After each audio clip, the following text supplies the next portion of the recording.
Olá pessoal, tudo bem? Aqui é o professor Marcos.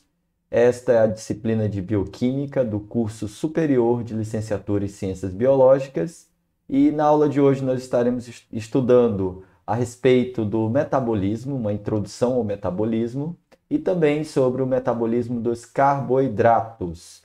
Esta é a aula de número 8 da apostila dos senhores e senhoras e eu convido-os a participar acompanhando aí pela apostila e, eventualmente, é claro, pelos canais de comunicação, estaremos tirando todas as dúvidas pontuais em relação ao conteúdo. Então, vamos para a nossa aula. Bom, o que é o metabolismo? O metabolismo ele é a soma dos processos químicos e físicos que ocorre dentro de um organismo vivo. Então, tudo aquilo que ocorre dentro de um organismo vivo, seja os processos físicos quanto os processos químicos, é chamado de metabolismo. O metabolismo ele pode ser dividido ainda em anabolismo e catabolismo. A diferença é que o anabolismo ele pega substâncias simples e transforma em substâncias complexas. Por exemplo, a nossa produção de proteínas, né? Você pega lá os peptídeos e transforma em proteínas, junta-os e forma proteínas, uma estrutura mais complexa. Isso seria o anabolismo. Já o catabolismo é quando nós pegamos substâncias complexas e transformamos em substâncias simples. Por exemplo, a glicogenólise, né? A quebra do glicogênio. O glicogênio é uma reserva de glicose, principalmente no fígado e nos músculos. E quando ocorre a quebra, seria o catabolismo, né? Quebra do glicogênio para liberar glicose na corrente sanguínea. O que é importante entender também é que as reações catabólicas, as reações de quebra, elas fornecem energia para as reações de síntese, as reações anabólicas. Isso aqui nós já vimos na nossa primeira aula de bioquímica, que os organismos eles nunca estão em equilíbrio com o seu ambiente, no ponto de vista de equilíbrio químico, porque ele se opõe à lei inexorável da natureza, que é da queda para os menores níveis energéticos. Então, a forma que os organismos vivos fazem para se opor a essa lei é justamente extrair energia do meio. E o metabolismo ele vem para explicar como esses organismos eles extraem, eles transformam a energia a partir da matéria do meio ambiente. Então, existem dois tipos de organismos principais, seres vivos: os fototróficos, que são aqueles que obtêm a sua energia a partir da fotossíntese, né? Utilizando ali água, os fótons de luz, né? Solar, o gás carbônico da natureza, e aí assim produzindo as suas próprias moléculas de glicose a partir da fotossíntese. E existem os quimio-organotróficos, são aqueles que obtêm sua energia oxidando substâncias orgânicas. E de onde que eles tiram essas substâncias orgânicas? Dos fototróficos e também de outros quimio-organotróficos na cadeia alimentar, ok? Então é como se fosse uma usina hidrelétrica, onde você tem as substâncias orgânicas, seria o nosso grande lago da usina hidroelétrica, e à medida que essas substâncias orgânicas elas são catabolizadas, gira a maquinaria de produção de energia, que seria a bomba da usina hidroelétrica, que vai produzir o ATP, certo? E essa substância ela vai sendo quebrada para essa produção. Aqui nós temos essa informação, olha só, onde nós trazemos a cadeia alimentar, né? Toda a cadeia alimentar está aqui. Carboidratos, lipídios e proteínas, eles são oxidados até a produção de moléculas de íons de hidrogênio e elétrons. E esses elétrons, eles vão mover lá a cadeia transportadora de elétrons para a produção de ATP, né? Então, as coenzimas que nós veremos estão oxidadas quando elas têm contato com essas moléculas, elas são reduzidas, e aí, quando reduzidas, nesse processo de oxidação e redução, há a produção da molécula de ATP, ok? Aqui exemplos de catabolismo e de anabolismo. Então, os nutrientes contendo energia, que são os carboidratos, gorduras e, em último caso, proteínas, eles são catabolizados a produtos finais pobres em energia, gás carbônico, água e ureia, né? Essa energia ela é armazenada na forma de ATP ou na forma de coenzimas também que vão mover a cadeia transportadora de elétrons para a produção de ATP, como a NADH e a FAD. E aí aqui nós temos as reações de anabolismo. Então essa energia produzida no catabolismo será suficiente para que nós possamos pegar as nossas moléculas precursoras, aminoácidos, carboidratos, ácidos graxos e bases nitrogenadas e complexá-las, formando as nossas próprias macromoléculas, proteínas, polissacarídeos, lipídios e ácidos nucleicos. Sem o catabolismo não ocorre o anabolismo, ok? Então há necessidade dessa energia para que ocorra o anabolismo. Aqui o exemplo, olha, o músculo, não é? E ele precisa de mais matéria proteica, então ocorre aí o catabolismo para obtenção dessa energia que vai ser utilizada na síntese aí, por exemplo, aqui das proteínas do músculo.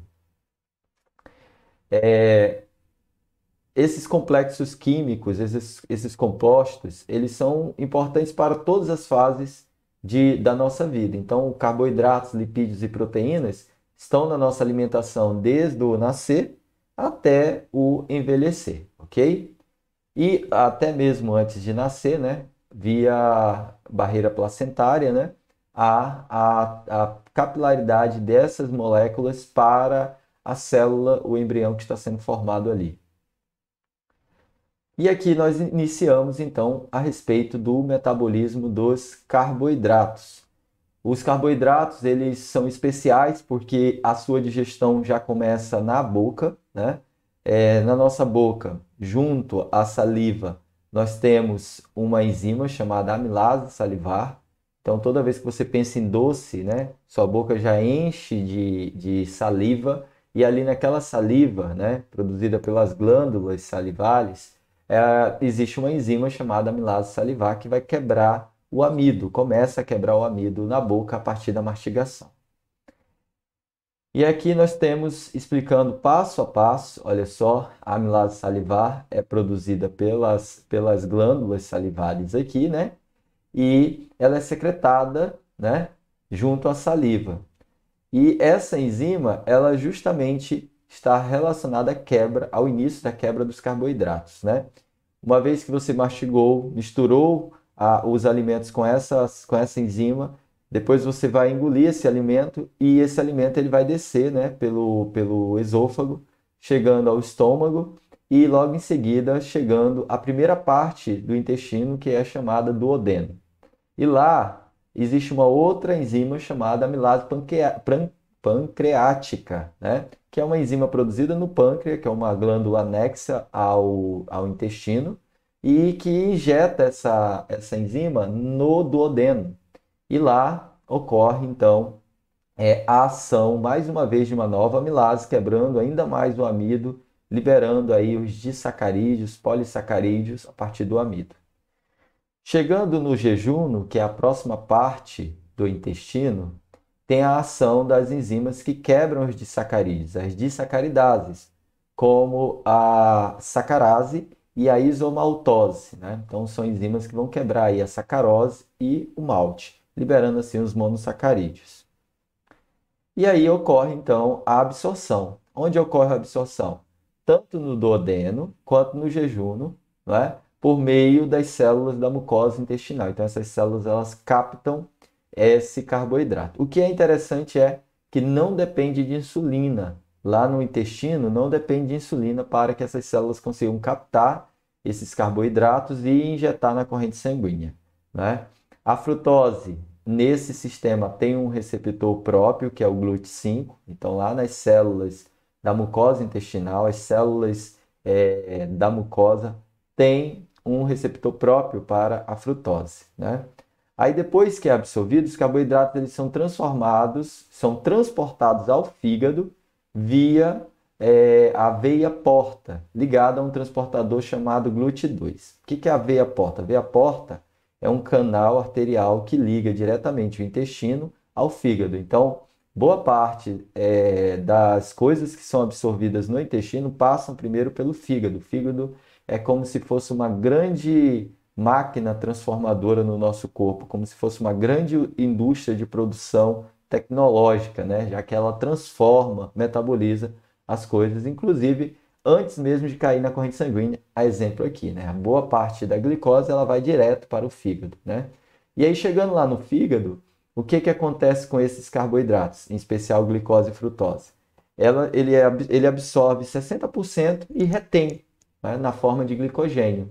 Porque como nós já explicamos em aulas anteriores, o fígado tem essa função de armazenar glicogênio para que no estado de jejum esse glicogênio seja quebrado, liberando glicose, que vai manter os níveis normais de atividade, principalmente no sistema nervoso central.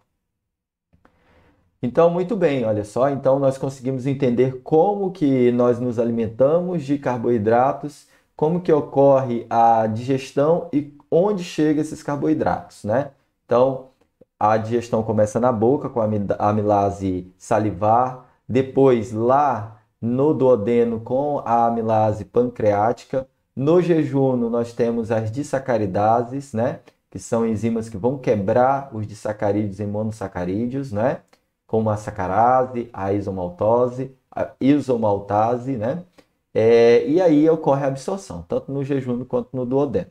E essa absorção ela é à custa de um sistema arterial chamado veia porta, que leva então essa glicose, boa parte dela, para o fígado. Chegando no fígado, o fígado ele retém 60%, o restante ele deixa ir para a corrente sanguínea. E agora nós vamos ver como que ocorre o metabolismo, tanto no fígado quanto em todas as nossas células. Como que as células utilizam então esse carboidrato como fonte de energia. Então, existem duas vias, né, para a quebra dos carboidratos, né?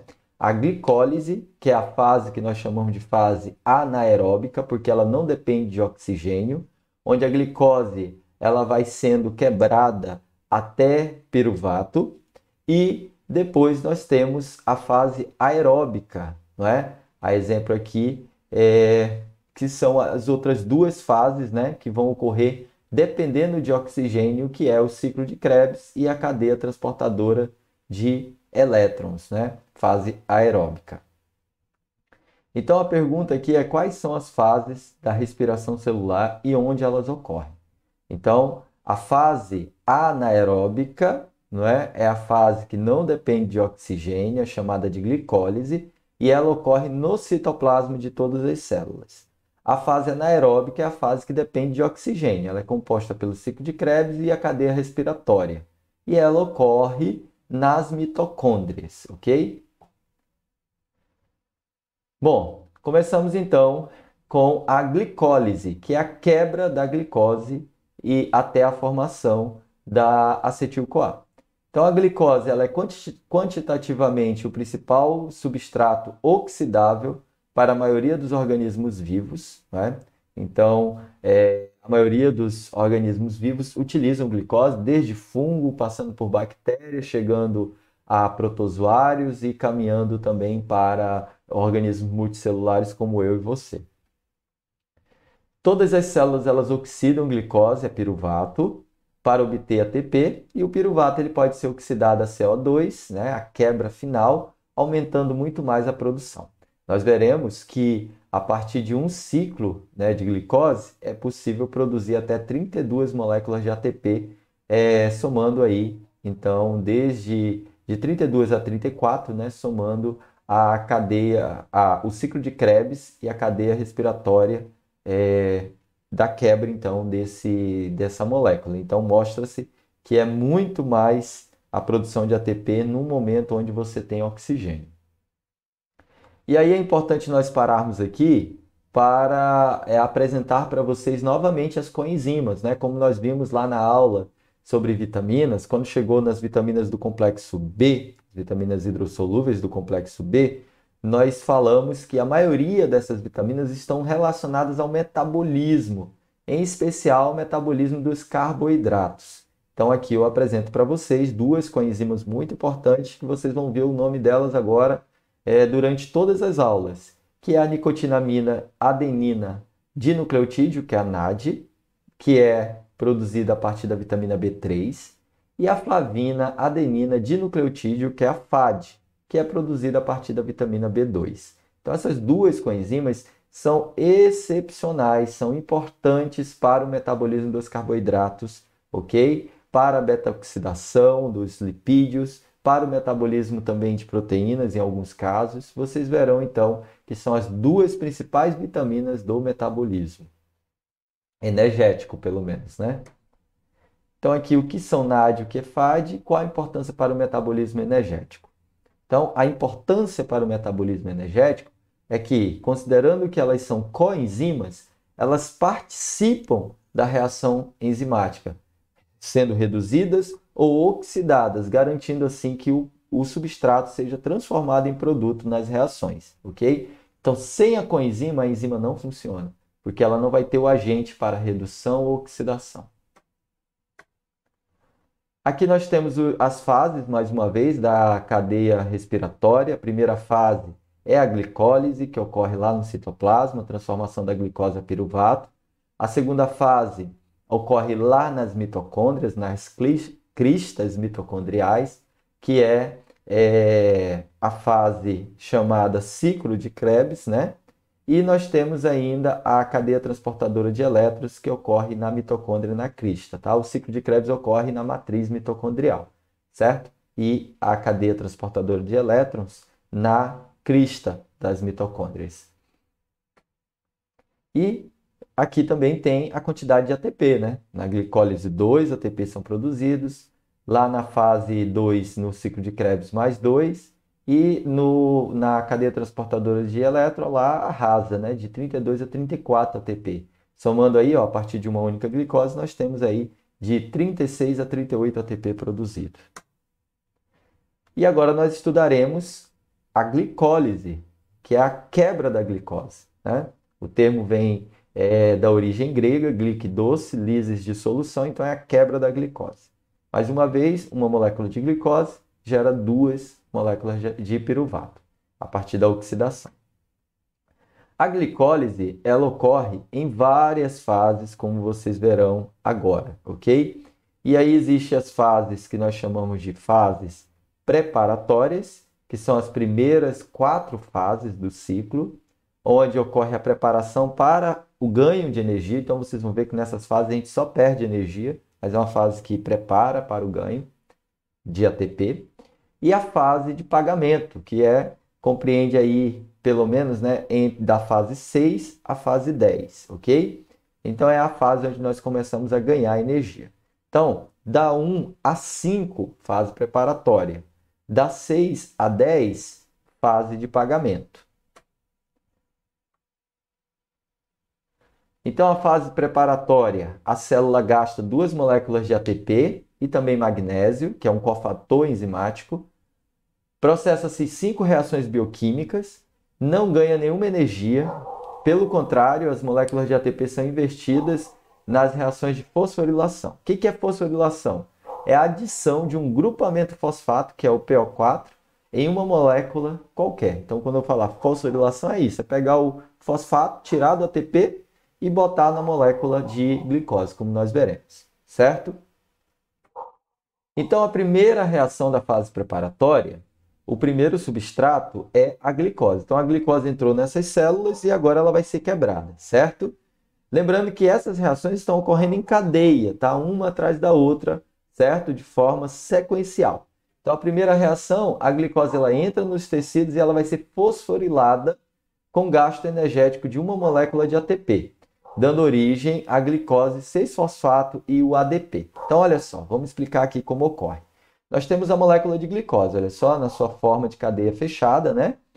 E ela entrou na célula. Aí essa enzima aqui, ó, chamada hexoquinase, ela vai estar escrita aqui embaixo, ela vai pegar uma molécula de fosfato orgânico, uma molécula de fosfato lá do ATP, lembrando que o ATP tem 3, então vai perder uma molécula, e vai adicionar na glicose. Aonde, professor? Na posição 6. Então, olha só, 1, 2, 3, 4, 5, 6. Então, na posição 6, ó, no carbono 6, foi adicionado uma molécula de fosfato.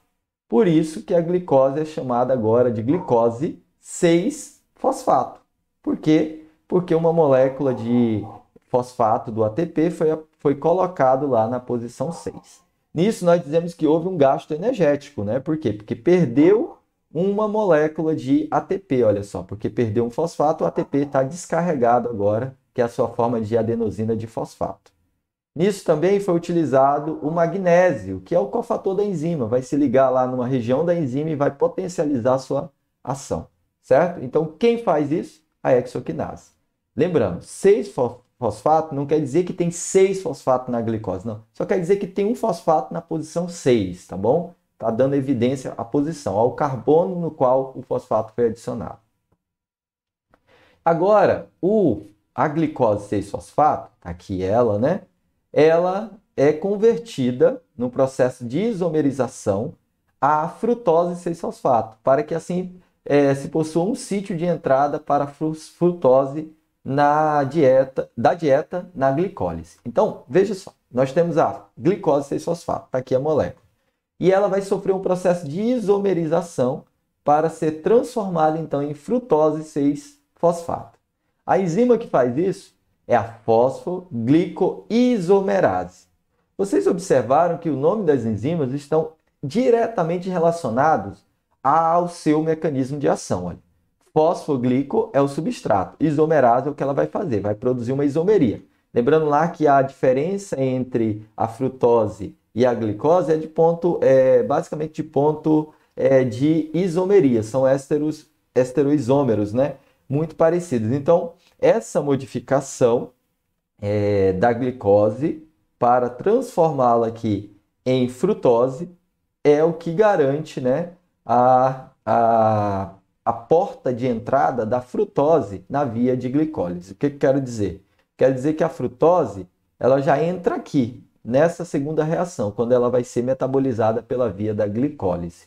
Se for glicose, entra lá para a primeira reação e vem para a via. Se for frutose, entra a partir daqui, certo? Então, é uma via de entrada. Então, glicose 6-fosfato foi transformado em frutose 6-fosfato, certo? A reação de número 3, a célula investe mais uma molécula de ATP para fosforilar a frutose 6-fosfato e convertê-la em frutose 1,6-bisfosfato. Então, eu tenho a frutose 6-fosfato, certo? Está aqui minha moléculazinha de fosfato ligado no carbono 6. E agora vem a enzima fosfofrutoquinase 1, certo? E vai, à custa de uma molécula de ATP, adicionar mais um grupamento fosfato. Só que agora no carbono 1 da molécula. Então, quem era frutose 6-fosfato, agora vai ser frutose 1,6-bisfosfato. Por quê? Porque foi adicionado, olha, uma molécula de fosfato no carbono 1, a outra já estava no carbono 6 e bis é 2, então 2-fosfato. Veja que o nome está diretamente relacionado à estrutura, não é? Então nós vimos lá na primeira reação a adição no carbono 6 de um grupamento fosfato e agora na terceira reação no carbono de número 1, certo? Formando assim a frutose 1,6-bifosfato. E agora, essa frutose 1,6-bifosfato, ela é clivada em duas trioses. Trioses são açúcares, né, carboidratos de 3 carbonos. Então, se você tem aí um carboidrato que é uma hexose, agora nessa reação de número 4, ela vai ser quebrada em duas trioses, ok? Quem faz isso é uma enzima chamada aldolase, certo? Então, ela vai pegar a frutose 1,6-bisfosfato, tá aqui a molécula, e vai quebrar em duas moléculas, uma chamada de hidroxetona fosfato e a outra gliceraldeído 3-fosfato. Muito interessante, agora nós temos duas trioses, certo? A molécula foi quebrada no meio por uma enzima chamada aldolase. E agora, na reação, olha só, então aqui nós temos duas moléculas. o gliceraldeído 3-fosfato, a dihidroxicetona fosfato. O gliceraldeído 3-fosfato ele já está pronto para seguir nos processos da glicólise, certo? Para ser transformado em piruvato. Mas a dihidroxicetona fosfato, que é muito parecida com o gliceraldeído, tá vendo? Só vai mudar aí a posição do grupamento fosfato, ela não está pronta. Então, nós precisamos transformar a dihidroxicetona em gliceraldeído. Isso vai ocorrer na reação de número 5. Então, aquela molécula de hidroxicetona fosfato, ela vai sofrer a ação da triose fosfato isomerase. Lembra que eu falei que o sol-fosfato, que está na posição errada, na dihidroxicetona, em relação ao gliceraldeído, e que nós precisamos que as duas moléculas formadas sejam de gliceraldeído? Então, aqui a enzima, olha, triose fosfato isomerase, vai mudar o fosfato da dihidroxicetona de posição. Então, olha só, o fosfato, ele estava aqui, certo? E agora, olha aqui, ele vai para uma outra posição da molécula, certo?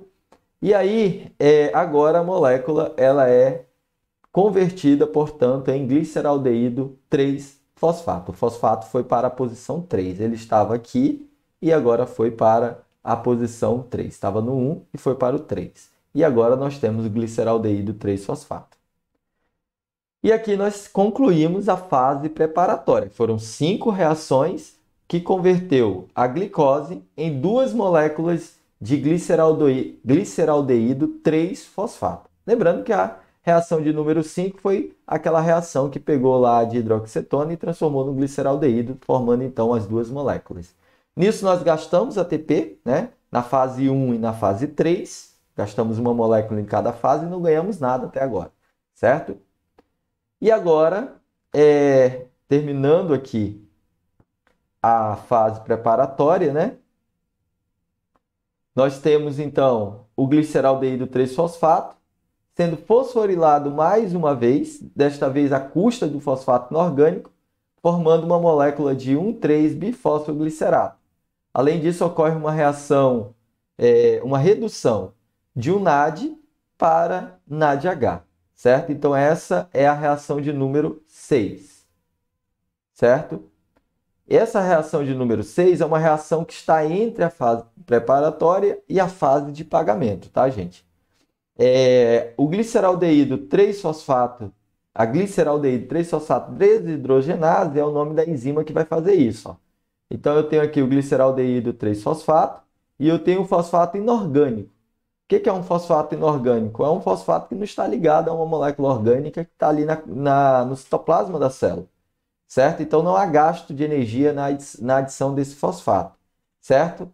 Uma NAD ela vai ser reduzida nesta etapa. Então, quer dizer que é uma etapa que a gente ganha alguma coisa, porque as NADs reduzidas, essas NADs que carregam hidrogênio, vocês verão lá na aula de cadeia transportadora de elétrons, de fosforilação oxidativa, que esse hidrogênio aqui, lá quando ele for oxidado, ele vai liberar elétrons necessários para mover a cadeia transportadora de elétrons. Então, fique tranquilo. Nessa fase, há um ganho, sim, um ganho de NAD, certo? Mas não de ATP. Por isso que está entre a fase preparatória e a fase de pagamento.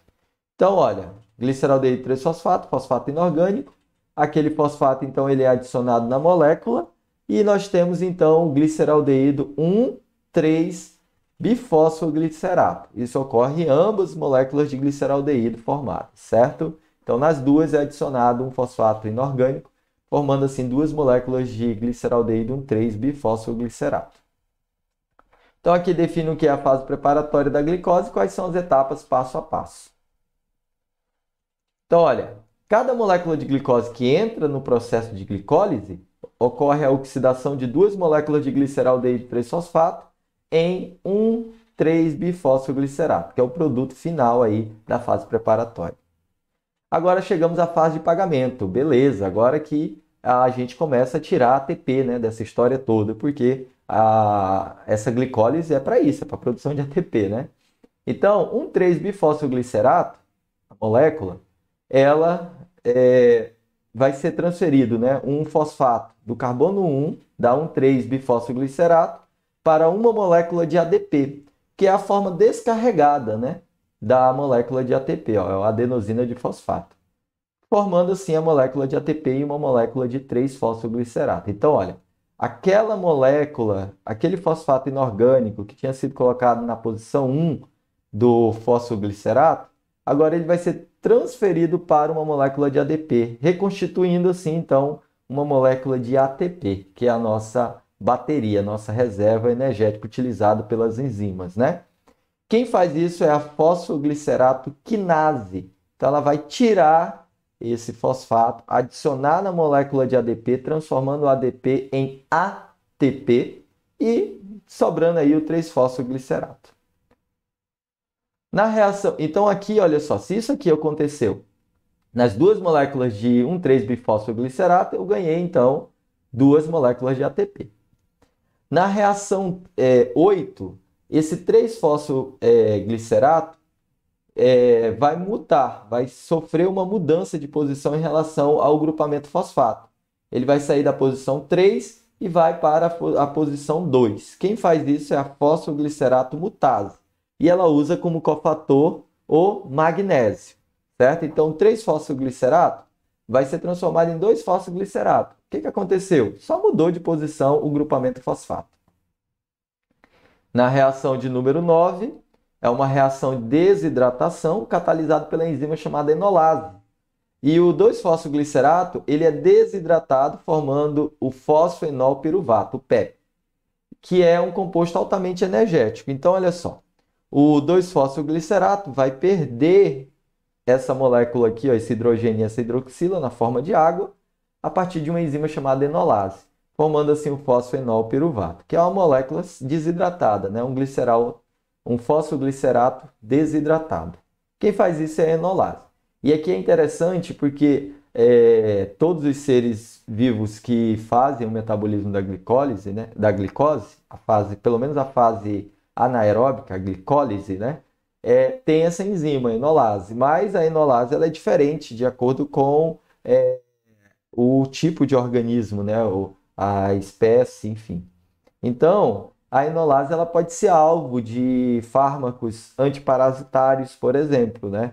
Então, a enolase, por exemplo, do trypanosoma, do plasmódio, seja ele vivax ou falcíparo, é diferente da enolase presente no ser humano. Então, há modificações na molécula. A função é a mesma, mas a estrutura é diferente, um pouco diferente. Então, pode ser alvo então, de medicamentos, por exemplo, antiparasitários naqueles organismos.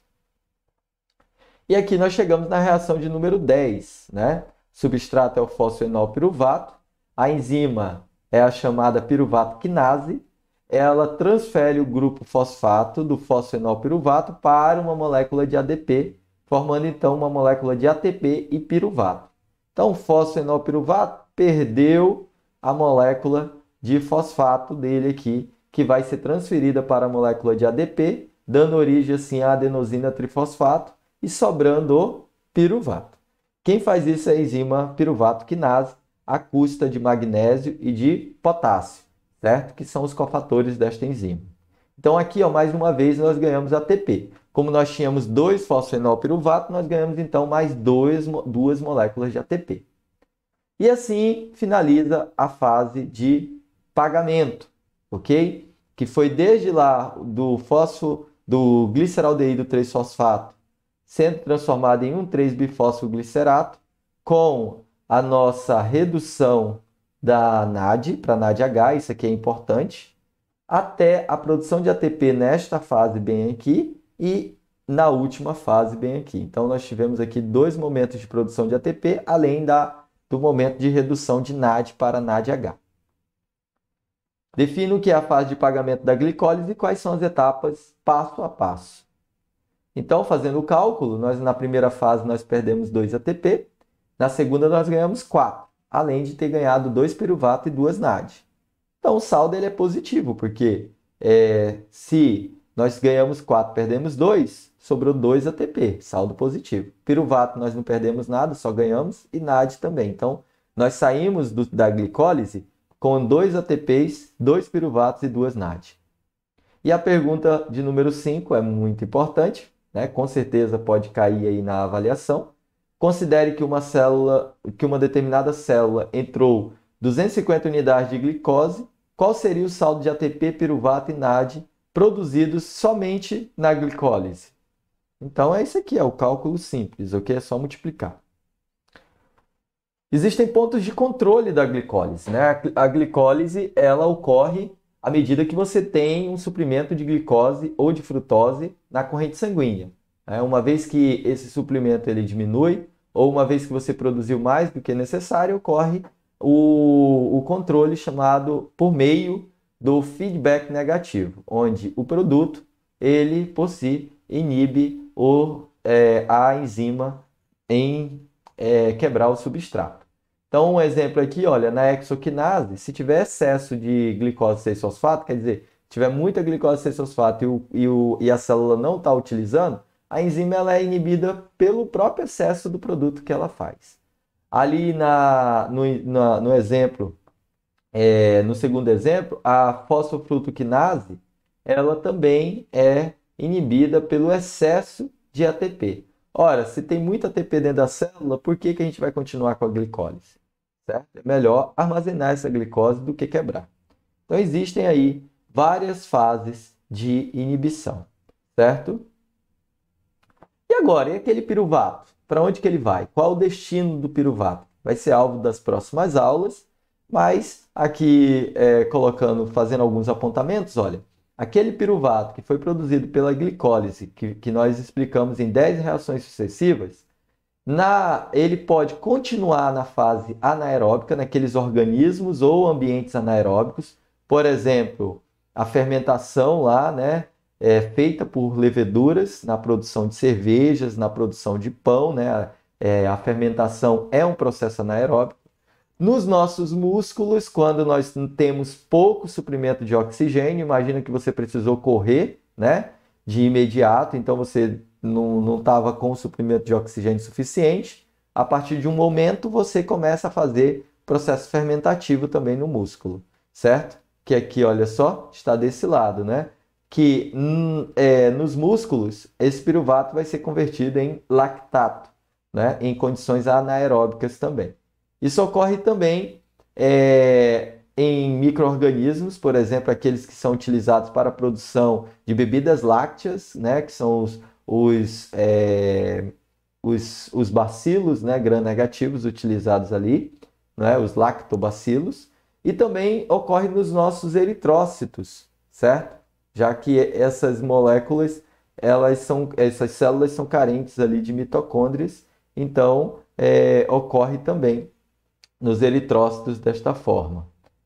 E, de maneira geral, em todas as células animais, vegetais e células microbianas que utilizam oxigênio, né, como aceptor final de elétrons, então ocorre a fase aeróbica. Esse piruvato ele vai entrar no ciclo de Krebs, certo?